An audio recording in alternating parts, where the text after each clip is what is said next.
السلام علیکم ورحمۃ اللہ۔ کفر ٹوٹا خدا خدا کر کے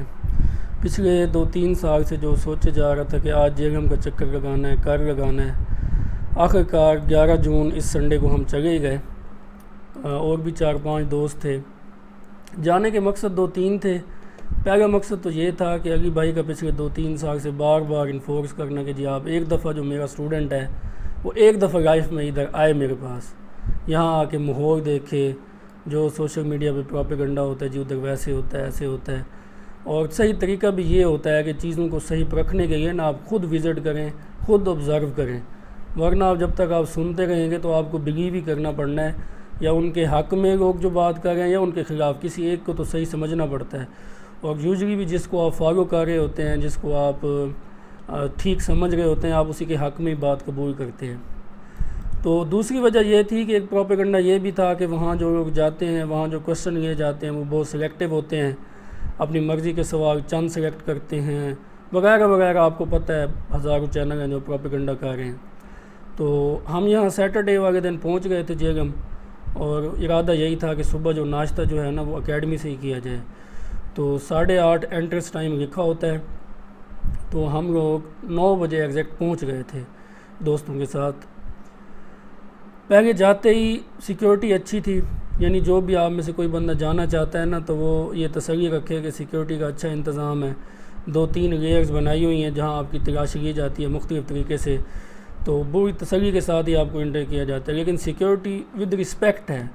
یہ نہیں ہے کہ جس طرح آپ نارمل سیکیورٹی سنتے رہتے ہیں پولیٹیشین کی، یا یہ ڈس رسپیکٹ والا، اس میں کچھ بھی ایسا نہیں ہے کہ رسپیکٹ کے ساتھ سارا کچھ ہو رہا ہوتا ہے۔ السلام علیکم۔ وعلیکم السلام۔ تو وہاں انٹر ہوتے ہی ہم جب 9 بجے گئے تو ہارڈلی 10-15 لوگ ہی بیٹھے ہوئے تھے، موسٹلی ایسے لگ رہا تھا جیسے آؤٹ سائڈر ہی ہوں۔ تو جاتے ہی ہمارا آلموسٹ اناؤنسمنٹ ہو گئی تھی کہ جن بھائیوں نے ناشتہ کرنا ہے وہ آ جائیں۔ تو ہم نے بھی ناشتہ کیا، نان چنے اچھے تھے، نان گرم تھے، اور ناشتہ بہت زیادہ نہیں دیا گیا، لیکن یہ ہے کہ یہی کوشش تھی کہ جو بندے بھی ادھر ہیں انہیں تازہ نان دیا جائے، انہیں سمجھ آ جائے کہ بھئی تھوڑا سا منیمل کرنا ہے ناشتہ، وہ پیٹ بھر کے نہیں کرنا۔ خیر ناشتہ اچھا تھا، ناشتہ کیا، چائے دودھ پتی واقعی بہت اچھی تھی جو ہمیں ملی۔ تقریباً 9:30 ہو گئے۔ 9:30 کے بعد پیڈ وغیرہ رکھے ہوئے تھے، پینسل بھی رکھی ہوئی تھی، خالی پرچیاں بھی، جتنے سوال۔ میرے ایک دوست نے بھی ایک کوسچن کیا اور میں نے بھی تقریباً 7-8 سوال کیے۔ اب میں آپ کو پہلے بعد میں بتاتا ہوں میں نے کیا سوال کیے۔ اس وقت تک تو ہمارے سارے سوال علی بھائی نے کیے، کوئی سوال میرا بھی یا میرے دوست کا کوئی بھی انہوں نے اس میں نہیں کیا کہ وہ سوال نکال دیا ہو۔ تقریباً 2.5 گھنٹے میں علی بھائی نے سب سوالوں کے جواب دیے، بہت اچھے انوائرمنٹ میں دیے، مذاق بھی ہوتی رہی، سارا کچھ ہوتا رہا۔ اب یہ ہے کہ جب یہ مجلس اپلوڈ ہوگی، میرے خیال میں تو 3 مہینے بعد اپلوڈ ہوگی، تو اب اپلوڈنگ میں یہ سوال نکال دیتے ہیں یا ایز اٹ از مجلس آتی ہے، یہ تو اب دیکھنے کی بات ہے۔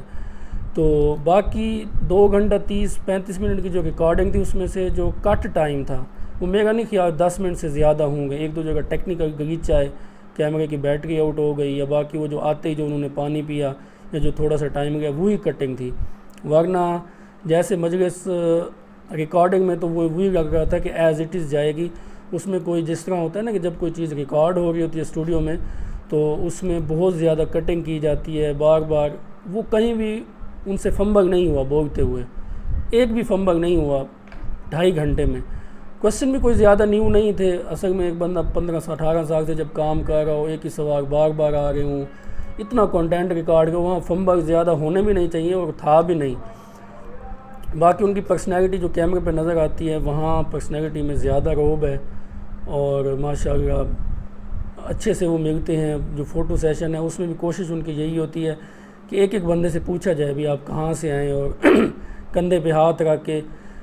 مطلب اگر کوئی ان نون بندہ فوٹو دیکھے گا تو وہ یہ سمجھے گا جیسے یہ پرسنلی اچھے سے ایک دوسرے کو جانتے ہیں، جبکہ ایسا نہیں ہے کہ آپ پہلی دفعہ ہی مل رہے ہوتے ہیں۔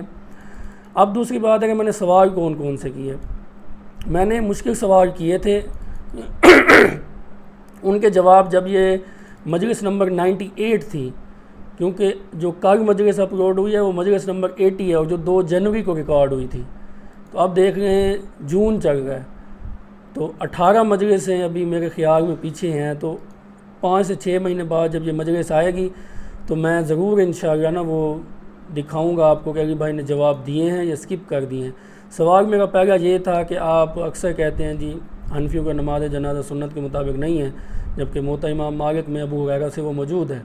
تو انہوں نے جو جواب دیا وہ انشاءاللہ آپ سن لیں گے، جب ہوگا میں اپلوڈ کروں گا، لیکن میرے خیال میں ان کو اس حدیث کا علم نہیں تھا، ان کے جواب سے مجھے ایسا محسوس ہوا ہے، اور مجھے امید ہے آنے والے دنوں میں وہ اس حدیث پہ ڈسکس بھی کریں گے موطا امام مالک کی، جو ابو ہریرہ سے ہے جنازے کی، کتاب الجنائز چیپٹر میں ایک ہی حدیث ہے بس، تو وہ ایزیلی مل جاتی ہے۔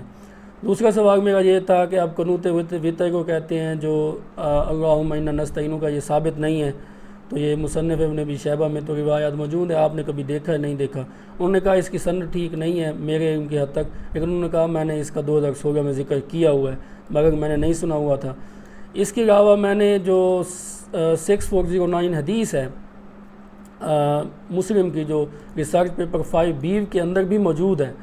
اس کے بارے میں نے کہا تھا جو حضرت ابو سفیان 3 ریکویسٹ کرتے ہیں رسول صلی اللہ علیہ وسلم سے کہ میری بیٹی سے شادی کر لیں، مجھے کسی جہادی لشکر کا امیر بنا دیں اور میرے بیٹے کو اپنا کاتب رکھ لیں۔ تو اس حدیث کے بارے میں میں نے کہا جو آپ نے کتاب ریکمنڈ کی ہے قاری ظہور احمد فیضی کی الفضائل معاویہ والی، جو ضعیف حدیث کی روشنی میں ہے، اس میں تو انہوں نے اس کو وہ کیا ہے، موضوع کہا ہے، اور متن کے اوپر شدید جگہ کیا ہے کہ اس کا سند تو ٹھیک ہے لیکن متن ایکسیپٹیبل نہیں ہے، اور لیکن اس بات کو انہوں نے مانا کہ اس حدیث کے اوپر محدثین کا کلام ہے، اور انہوں نے پھر یہ بھی مجھے بتایا جو میرے علم میں نہیں تھا کہ اس حدیث کے دفاع میں شیخ زبیر رضوی رحمہ اللہ نے اپنی وفات سے پہلے پورا مضمون لکھا تھا، اور جو اس میں تاریخی مسٹیک ہے متن کے اندر، انہوں نے کہا تھا یہ راوی کا